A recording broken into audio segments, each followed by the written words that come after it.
Hello! Hey out there, everyone! Welcome to the QuaranStream. I'm Bree. And I am Glenn.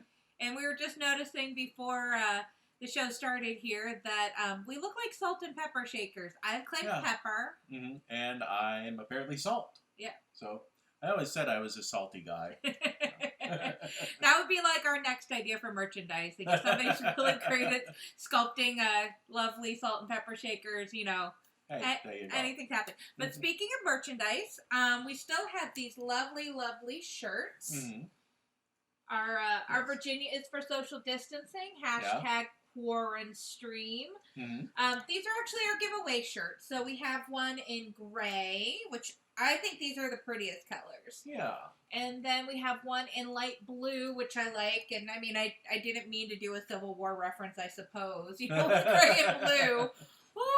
But these are the shirts we're going to be doing our giveaway for. Yes. So if you joined us last week and heard us talk about Promises, you heard us talk about the really odd song called Turkey Lurkey Time, and we'd like to know what you think Turkey Lurkey Time is.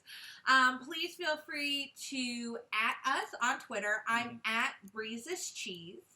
And I am at Dr. Who spelled H-U. And if you are watching this on YouTube for kind of our future wrap-up, you can feel free to comment in the YouTubes. We will observe all comments until May 1st. Mm-hmm. Maybe a little bit later, because I think May 1st is midweek. And then we'll go ahead and we'll send out one of these lovely shirts. We have two here with this Virginia is for social distancing, and we have two with our QuaranStream logo, which you see in the corner of our screen there. Mm-hmm. And we'll ask you your preference, and we'll also send you some homemade soap I've been making, a little bar each of the honey lemon and the orange blossom. Yes. So that is a great prize package, and that's currently at our plan our minimum prize package. There's a chance we'll throw something more in there, but that's the minimum prize package is shirt, 2 bars of soaps. I mean, we've been doing a lot of arts and crafts around here, so you could get a drawing, you could get a mask. I'm still waiting on fabric for masks. Luckily, we've ordered some through Matrushka out in Los Angeles, and we have 4 masks that we've been washing in hot water like crazy, and you saw it featured in our last ad with Batman. Yes. So hi, welcome everybody. I see we got some chatter going on. Everyone's checking in. The usual gang is all here. Hi, Jenny. Hi, Bristol. Nice to see you guys joining us. And we got a little bit of a different plan. Mm-hmm. We're doing some pitches. We talk about a lot some of the shows that we wish that we would see on Broadway now. Yeah. Kind of the modern view of Broadway. A show costs a lot of money. Yes. So producers want a fairly sure thing when they're doing an investment.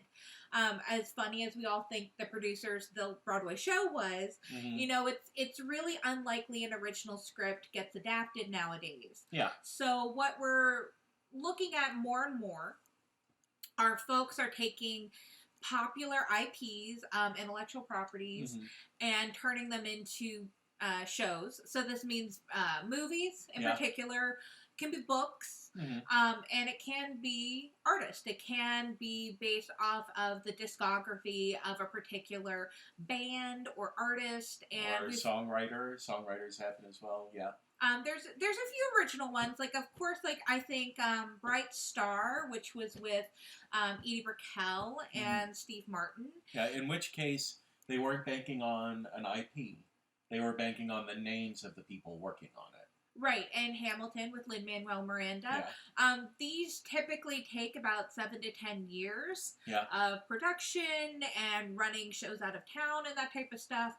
So what we thought would be fun is, of course, we have a lot of original ideas for shows, but, you know, sticking with the bulk of what Broadway is, looking at those IPs, looking at those artists, what would we want to see? Yeah. And my idea tonight is based on the Dixie Chicks. And I wish I could say it was a really original idea, but I think this is a really common one. I've seen it a lot pop up in Playbill does these types of polls, as it were, to say, well, what would you like to see? And I think some people said their high school or their middle school wrote something along this line, or, this is something people would want to see. And with their new album, Gaslighter, coming out, I thought, well, this would be great.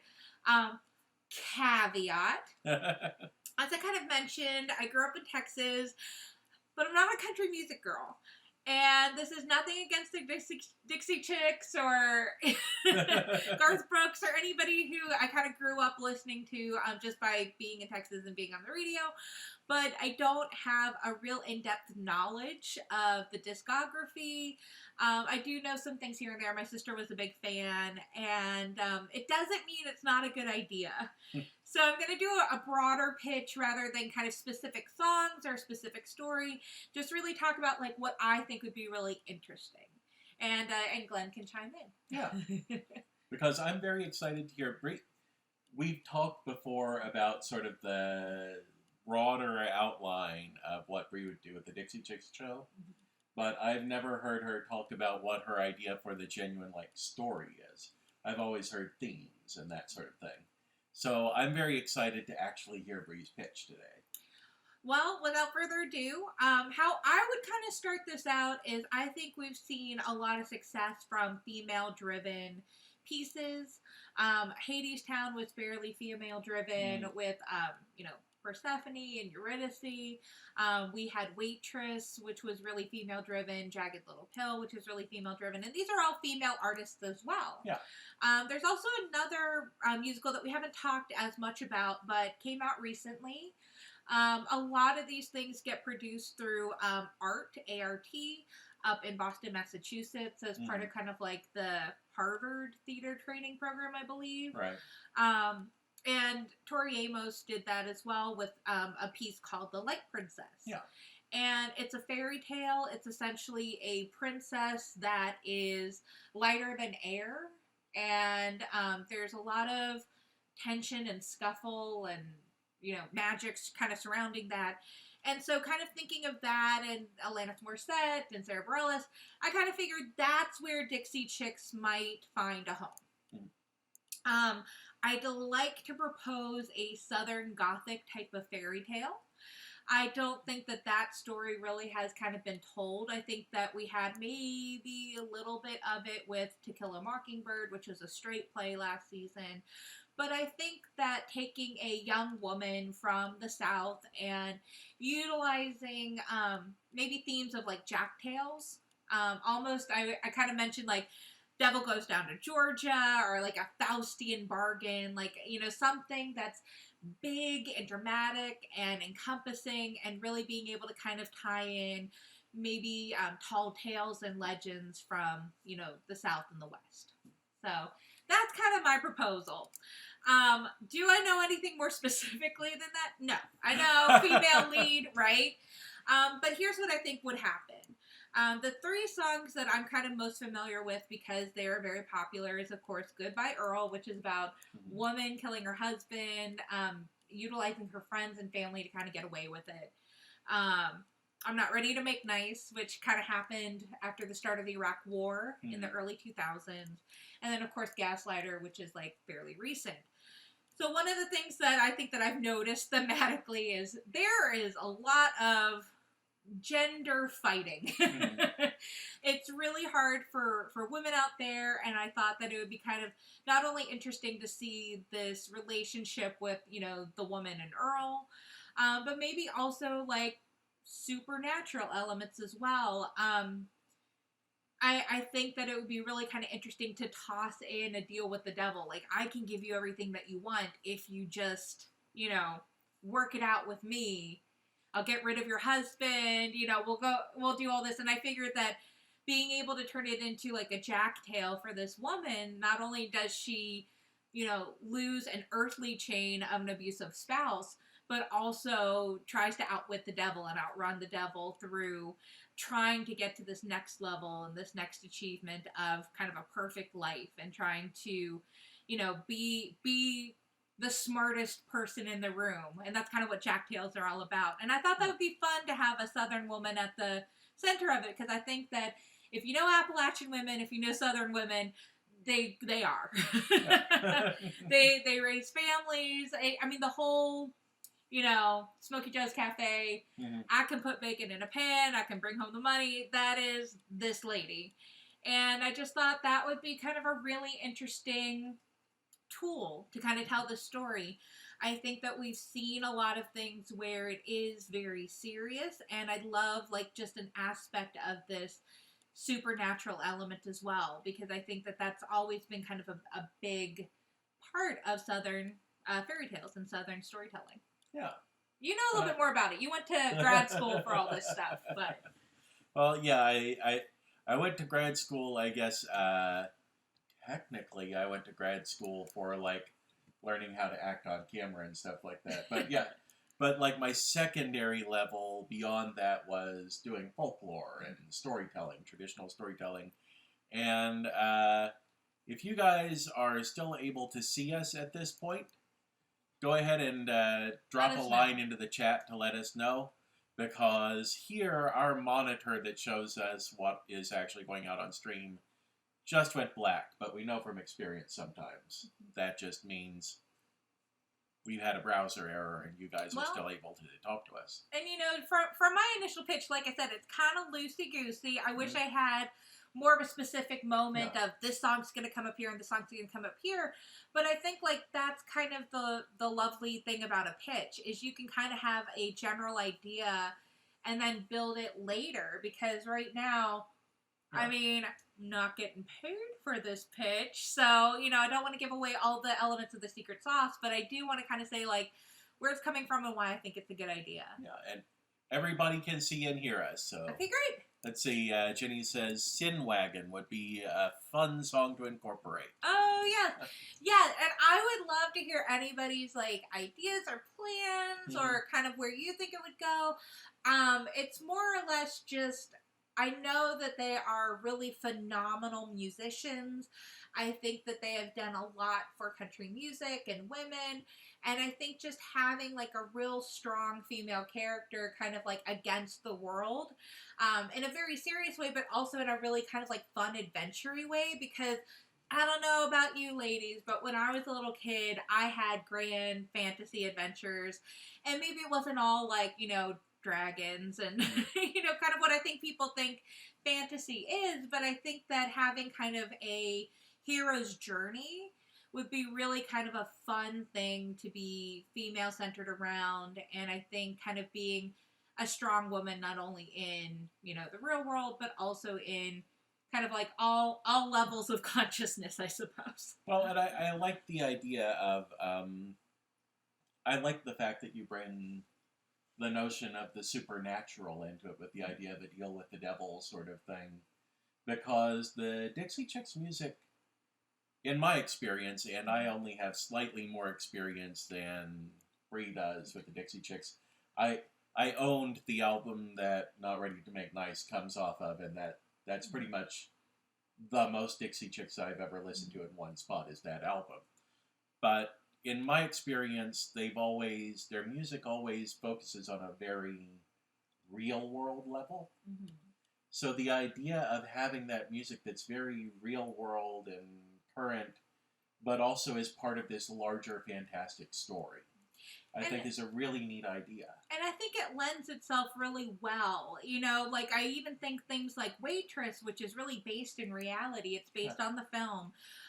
She still has these fantastical elements that her emotions are baked into these pies, which lends itself to big numbers where everybody is feeling this strong emotion. Mm. So I feel like you kind of have to have that a little extra oomph, the little extra drama, despite, I think, the songs already being fairly dramatic and conflict-driven. It's kind of a Southern storytelling tradition to have this hero outsmart everyone, and I think it would be real fun if it was a woman. And it's a fascinating thing, too, because the supernatural is very present in traditional Southern folklore. Mm-hmm. It's there in a lot of the Jack tales. It's there in a lot of the grandfather tales and the mountain tales. There's an entire branch of essentially Southern magic that is very present in the folklore, But in the modern popular culture, you don't get to see an awful lot of that. That's been essentially forgotten. You know, you have basically, like we've talked about, I have an interest in adapting a series of short stories, Manly Wade Wellman's Silver John stories, which essentially took the Appalachian Mountains and created this roving musician character who's running into all of these very Lovecraftian horrors that are living in the Appalachian Mountains near all these southern towns and everything.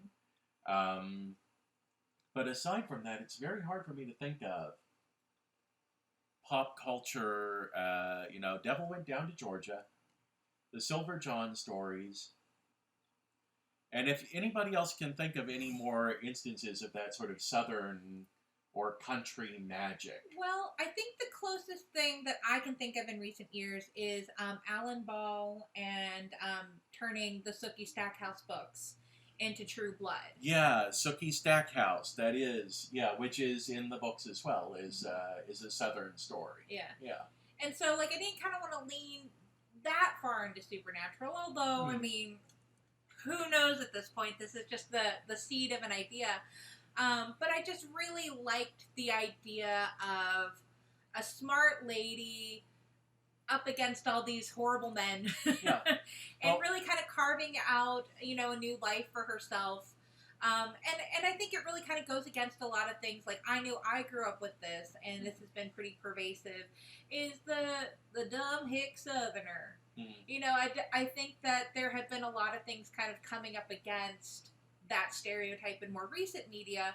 But I do think that, you know, even with the pandemic, there was a lot of hatred coming out against, well, why can't the South social distance? Yeah. And there was a lot of problems with money and resources, and you know, if you live in a town where you don't have a grocery store, well, you gotta go. You know, you can't stay at home. You have to be able to provide for your family, and I think that it's very quick sometimes for American society to come down hard on what people need to do to survive. Well, if I can throw a thing at you like a story beat idea or a story larger theme idea. I love the idea of, like you said, you have the Goodbye Earl story is kind of where it all begins. And sort of the deal with the devil that helps her get out of this relationship. But you also, I would think, would incorporate the song's narrative as well of, like, all of the other women in her life basically being like, yeah, this is a relationship you never needed to actually be a part of, so we're going to help you out, sort of thing. I would love to see that then paralleled in how she gets out of the deal with the devil. Because I feel like that showing a unity of sort of a sisterhood, you don't have to stand up to a man in a rotten relationship on your own. That you have sisters you can call on, and we can help each other out with this sort of thing. Paralleling the relationship between her and Earl with the relationship with her and the devil after she's made the deal, essentially. Yeah. Now, granted, just for a little bit of background for you folks out there, we like My Little Pony, Friendship is Magic. We like the Birds of Prey movie, so I think having a support your local girl gang is not out of the realm of possibility for us here. And I think that we've been getting caught up on some Netflix. We've watched The Dragon Prince, which was really good. I can't believe that the show is for kids. And we're getting caught up on She-Ra, which is another. Really surprisingly, like, we were noticing, if it's not mentioned what gender the person is, they always cast a woman, like whatever background character, or random scream because somebody got kicked in the face or something. And I think that that's really interesting. I mean, I can't remember a whole lot of media from my childhood where the default is female.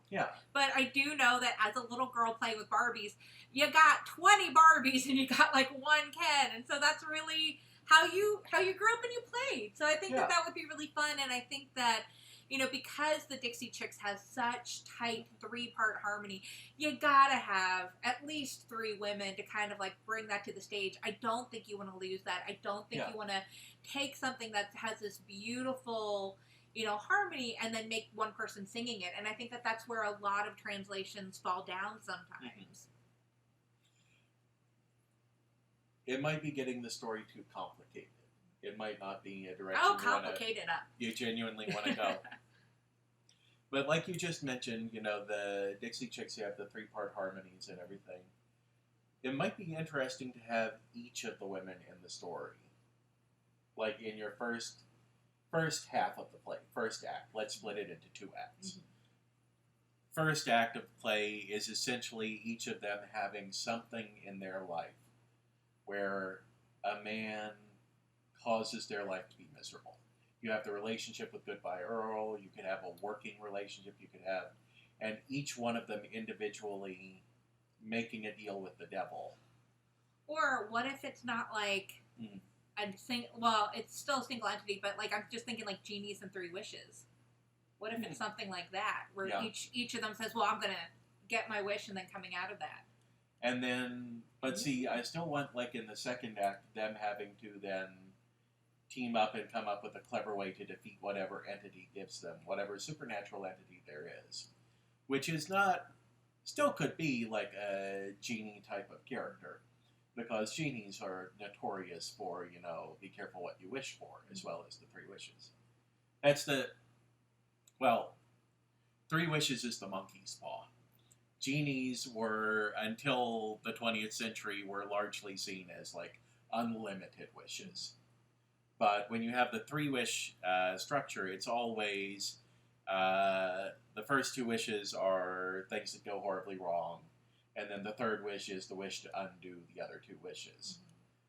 So you could set up something that's a creature that offers 3 wishes like that. And then they've used the 3rd wish, so they can't use the 3rd wish to be like, wish it all away. You could even have one of them that's like an English teacher who knows that like the 3rd wish is supposed to be to wish it all away. And being like, oh, well, I guess now we just got to outsmart the guy.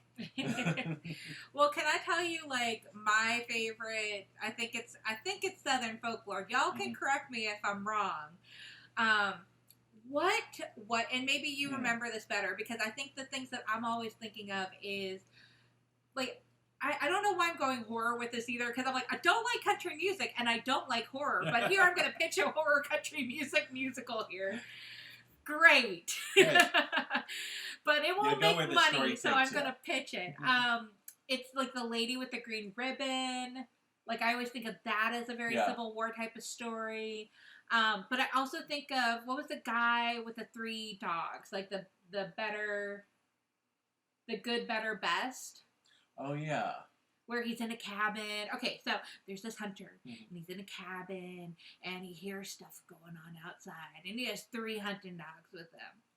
One is named Good. He's like, Good, go get him. He doesn't hear Good. Good doesn't come back. He still hears a creature going around outside. It's like, Better. Better's his next dog. Better, go get him. And so Better goes, and Better doesn't come back. And the creature's still scuttling around outside. And then Best is his best hunting dog. Best, go get him. Best doesn't come back. And then there's like a creepy little rhyme, which I don't remember because I'm terrified of everything. And so I have suppressed that part of my childhood. But it's something that's like, good, better, best, I'm still going to get you. And that essentially nobody knows what happens because the hunter's gone. But this is the legend. And so this is like why you don't go outside at night in a cabin.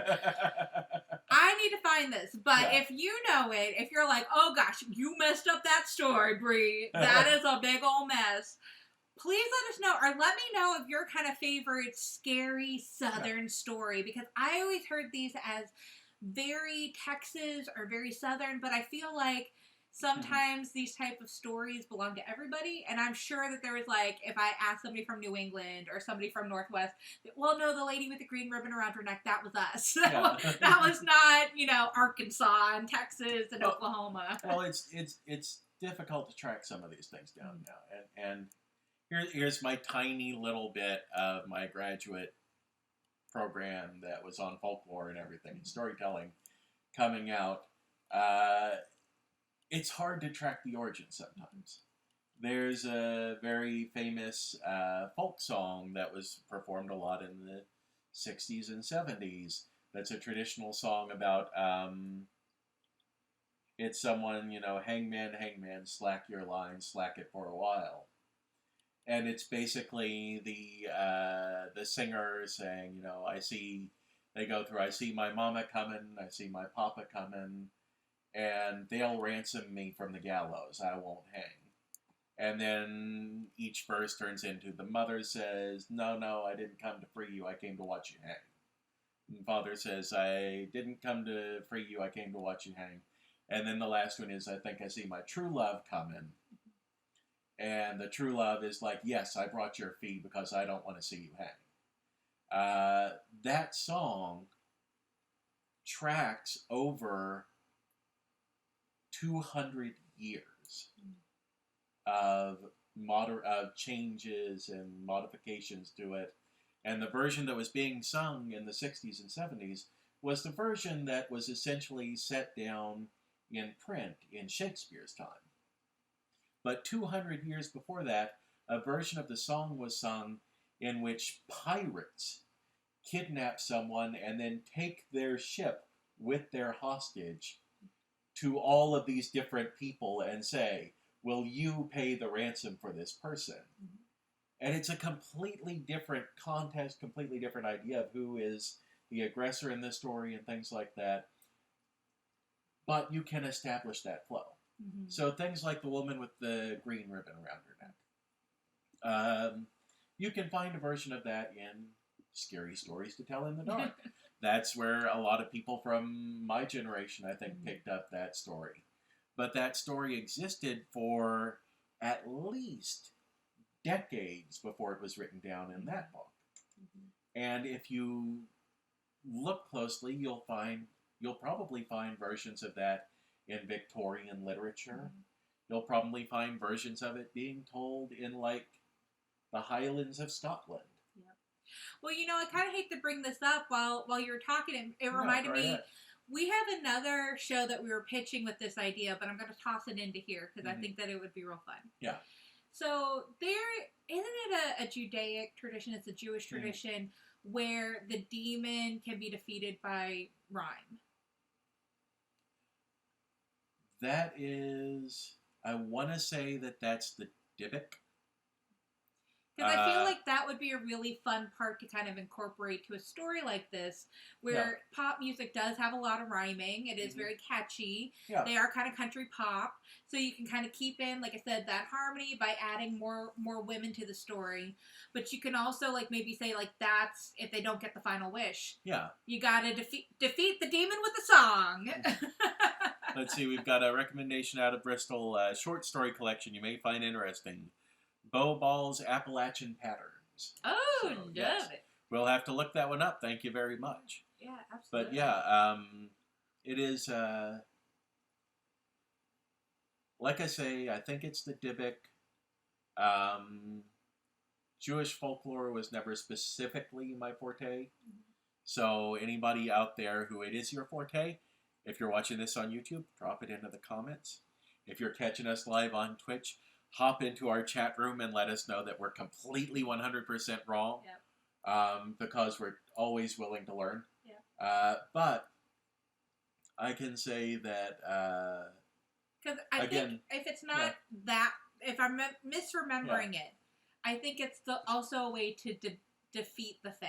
Yeah. Defeat fairies. Yeah, well, I was about to say... It's completely opposite side. But I was about to say... going back to, like I said, the Manly Wade Wellman stories, the Silver John stories. One of the, I can't remember the term that they used for it, but Manly Wade Wellman incorporated the same concept that is in The Devil Went Down to Georgia, which was an adaptation of a poem, Poor Mountain Whippoorwill. That there was an idea of you could challenge the devil to a duel in song. Mm-hmm.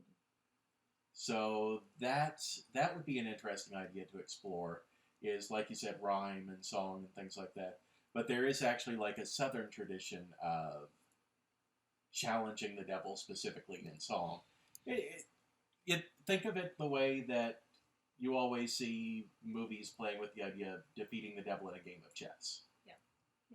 Or defeating death or whatever. Yeah. But I do also think that there's a fairly common pop culture tradition of song as protection. I mean, I think like the example I'm clearly thinking of is Disney's Tangled. Yeah.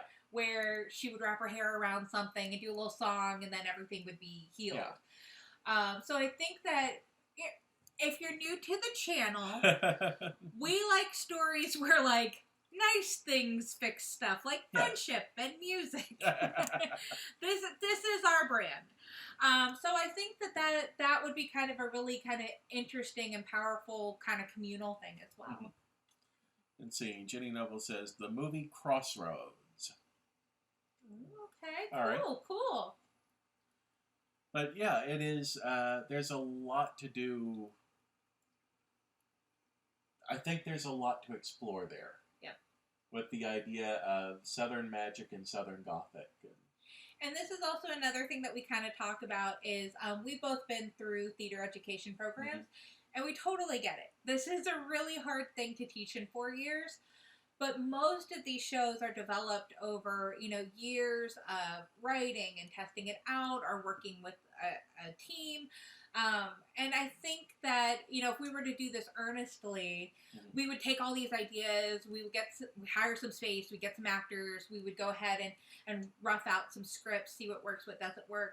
And these usually take a year or 2 years or something like that. I think theater programs are getting better with it, and I think it certainly depends on the resources and the talent you have available.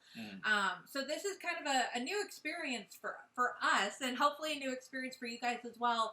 But I think we've written enough stuff between us that we know that collaboration is certainly getting us to a better place than what we do kind of by ourselves. So we'd love to hear your suggestions. If you're like, that is the wrong way to go, I am a Dixie Chicks stan, I love them, I've been with them all the way since the 90s, well, let me tell you what the show actually is. We'd love to hear that. If you are heavy into your Southern Gothic folklore and legends, and we've missed some of the best ones about, women in swamps or women in the desert or women in the Appalachian Mountains, we'd love to hear that. If you can remember what the story was that scared me so terribly that I don't remember the end aside from I think the guy gets eaten by a creature, let me know.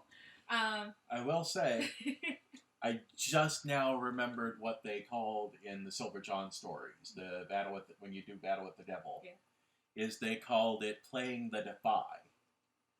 So it's like you defy the devil with music. So you gotta sing the defy, you gotta play the defy, that sort of thing. Yeah. But and if anybody out there is like, no, you're still wrong. Again, comments. Or if this is starting to sound too much like, we're doing a ripoff of Hadestown and Waitress, and we're just mashing like popular things together here, we'd love to know that as well. Though, that's a perfect elevator pitch right there. Is, all right, here's the idea. Dixie Chicks. It's a musical. It's the Waitress meets Hadestown. That's it. That's all you gotta say. Except we win at the end. Somebody in New York is already, if you say that to them, they've already got their checkbook out. All right? Love it. I thank you. I really hope one of my goals at the end of QuaranStream, and we've talked about it briefly, but not too in depth, is we could probably do a Fringe Festival at the end of this. If we take some of these pitches, we could have, the Central Virginia Fringe, or the Glenonbury Fringe, or the QuaranStream Fringe, and try to mount some of these productions, or at least have enough of them kind of ready to go to pitch them to other Fringe festivals. So we hope that this exercise has been exciting for you guys. We really love musical theater, which is why we've kind of started it. But I think something's here. Like I said, I'm not a big country music person. I'm not a big horror person, but I'd see this show. And I think that says something. I wanted to pitch it, not because I had particular strength in it, but because I felt that this show would be good. And I thought that it would be fun to be in, and I thought it would be fun to watch. Yes. All right. So we're going to put a pin in it right there. So there's Bree's Dixie Chicks pitch. To be worked on at a later time. Yes. And so let's see, we got to wrap things up. And so next time, on Saturday, when you come back, you're going to get to hear me pitch one of my ideas. And I warn you where Bree was like, well, I thought largely in like broad strokes about what I would do and everything like that. This is an idea I've been working on in my head for like 10 years now. So I have like character names planned out and specific plot beats and things like that. So expect me to get into like hardcore plot summary in my pitch. Because this coming Saturday, I am going to be pitching a musical featuring the music of Oingo Boingo. More cowbell! Now, I'm fairly certain at least 2/3 of our live audience watching right now is not familiar with Oingo Boingo. You may have heard the name before. Jenny is familiar with Oingo Boingo, so Bristol, I have an expectation that you are not familiar with Oingo Boingo. That name is a lot of fun to say, by the way. And other people watching us on YouTube, if you are not familiar with Oingo Boingo, before Danny Elfman became Danny Elfman was the lead singer and head songwriter for Oingo Boingo, which was an 80s new wave band. Yeah. It's really surprising how many of these artists in 80s new wave bands then became leaders in music for movies and TV shows. Oh, yeah. What was it? Devo. Mark Mothersbaugh was in Devo and then went on to do all of these big movie scores and the theme song to Rugrats. Right. But getting back to Danny Elfman. But Danny Elfman was the lead of Oingo Boingo. It was a band that he formed to do music for his brother's art film. And then they just kept doing it. There is a very famous clip. I will have to find it and see if we can link it somewhere. Of Oingo Boingo appeared on The Gong Show before they ever released any albums or anything. And they got gonged out so fast. I bet you can find it on YouTube, and if we can, we'll put it in the description. Yes. But the thing about Oingo Boingo, you go back to the 80s, their music is all over 80s movies. So Teen Wolf has an Oingo Boingo. I think they used Outrageous, which is Outrageous Things Are Gonna Happen to Me. They did the title track for the movie Weird Science. It's like during the 80s, it was rare to find comedy aimed toward teens and 20-somethings that didn't include Oingo Boingo music. And I have an idea for an entire story that kind of draws Oingo Boingo's music together into a single narrative. And that's what we're going to be talking about on Saturday. And I'm really excited to talk about it because for years now, I have actually been writing letters trying to get someone interested in hearing this. And now the internet is going to hear it, okay? I love it. I wrote a musical in college, and I think the second I wrote it, I was really excited because a lot of people would say, well, I'm going to write my own musical, because if you can do it, which is a little insulting. Just a little. But that's okay. I don't mind if I can inspire other people. But I loved, my family would always come up and say, oh, you should do this musical, or you should do this musical. And I remember my sister, and I'm not going to pitch this musical. I always say, this is your musical to pitch, Noelle. I am not doing it. But she said she always wanted to have sticks. I might pitch that one. And it's not a bad idea, but I think that's kind of the fun thing about musicals is one of my truest beliefs is it is the most effective way to communicate because if you can just talk, that's great rhetoric. If you can sing, that's great rhetoric. If you can do them both at the same time with a little tap dance. I think it is something really primal about human communication. It just gets to the heart of the matter. It's emotional. I love musicals so much. I'd love to be making them for a living. I love my job. I love doing research. I love drawing blood and spinning it and solving diseases. I like a lot of different things. But musical theater is always my first love. I always come back to it, and I wish that everybody would write the musicals they want to kind of see in the world. Yeah. And that's basically what we're doing with these pitches now in the show, is that in some cases, like I said, I've been working on this idea for years. We've been talking about a Dixie Chicks musical for years, sort of thing. And in some cases, it's going to be we find something new and we're like, you have to see this idea for a musical. Yeah. But I really like this this new idea of let's pitch the shows we want to see.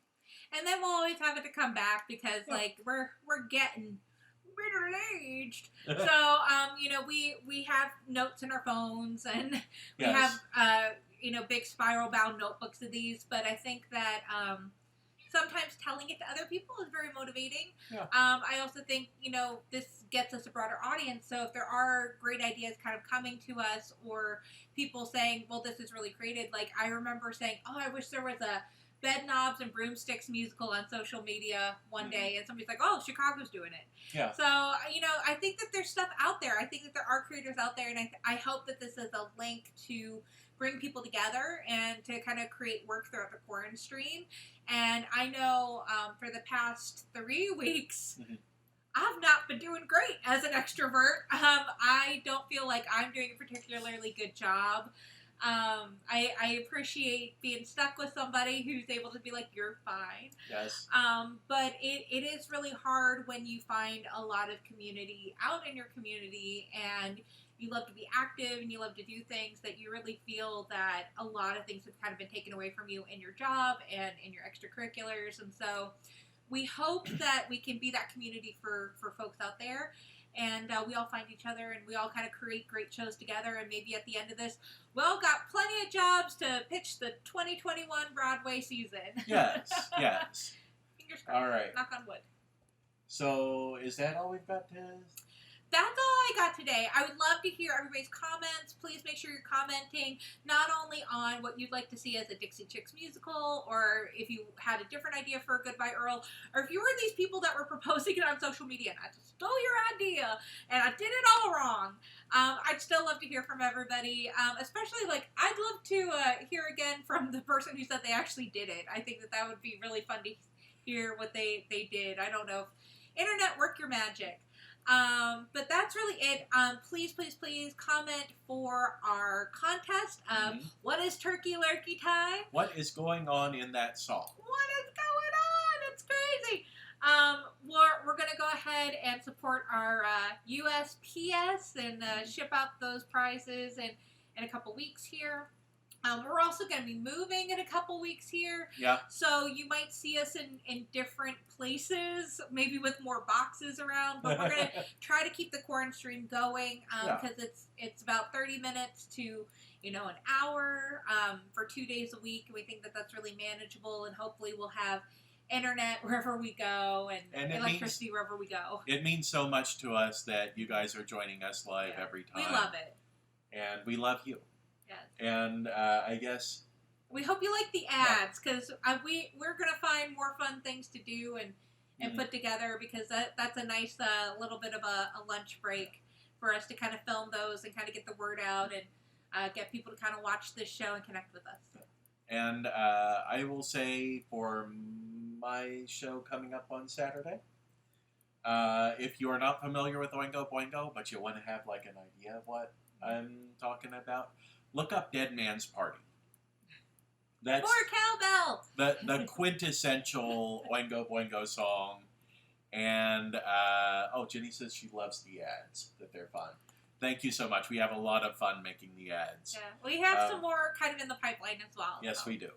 But look up Dead Man's Party. If you can find that entire album, that's pretty much... That was my introduction to Oingo Boingo, was that album. And if you listen to that, you're going to have a really good idea of what I'm talking about when I get to it on Saturday. So, all right? Yep. All right, so love you. Love you guys. Thank you so much for joining us. And take care of yourselves. Social distancing. Stay inside as much as you can. Wear a mask when you go outside. Take care of yourself because we're not there to take care of you, all right? Yep. Internet, Mom and Dad love you. Yes, we love you. Mwah. Bye.